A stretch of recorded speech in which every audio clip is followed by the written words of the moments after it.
लबरी आहा बापोला चुम्मा मांगे आके बहिनिया बड़ लबरी आहा बापोला चुम्मा मांगे भौजी आहा के छोटकी बहिनिया हमरा किया लाइन मारे भौजी आहा के छोटकी बहिनिया हमरा किया लाइन मारे आके बहिनिया बड़ लबरी आहा बापोला चुम्मा मांगे आके बहिनिया बड़ लबरी आके बापोला चुम्मा मांगे चुम्मा मांगे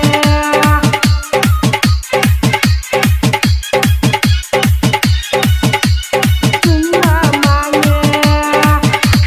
डीजे संजय सम्राट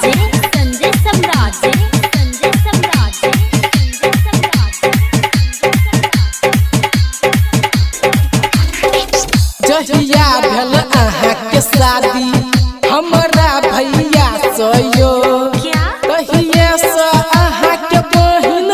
पड़ गेल हमर पीछायो पीछायो हाँ जहिया भेल आहा के शादी हमरा भैया सयो कहिए से आहा के बहिन पड़ गेल हमर पीछायो पीछायो की हमर बात किया ने माने की करिए हो ये भौजी हमर बात किया ने माने आके बहिनिया बड़ लबरी आहा बापोला चुम्मा मांगे आके बहिनिया बड़ लबरी आहा बापोला चुम्मा मांगे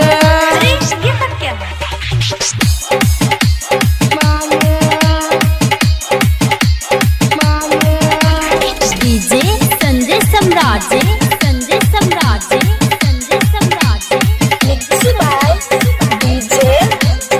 उमेश आहा के ये छोटकी बहिनिया रहे हमरा भतारियो भतरा कही तो हमरा चटैया कपारियो आहा के ये छोटकी बहिनिया कहे हमरा भतारियो भतरा कही तो हमरा चटैया कपारियो एना टेंशन देतै हमरा भर लेबै अपन कपारे एना टेंशन देतै हमरा भर लेबै अपन कपारे आके बहिनिया बड़ खेलरी आहा भैया ला चुम्मा मांगे आके बहिनिया बड़ खेलरी आहा माइयो ला चुम्मा मांगे बापोला चुम्मा मांगे बापोला चुम्मा मांगे डीजे संजय सम्राट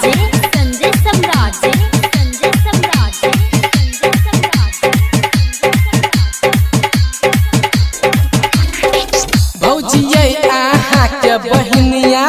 देखै में ये झकासिए एके गो में करनी निमन सब लग है भतारिये हाँ हमरा से शादी जे करतै कहियो करनी सुधारहिए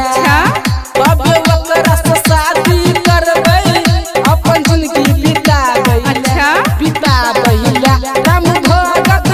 राम भगत सिंगर के भौजी चोहरबा बाजार में बोलावे राम भगत सिंगर के भौजी चोहरबा बाजार में बोलावे आके बहिनिया बड़ लबरी आहा भाभी ल चुम्मा मांगे अच्छा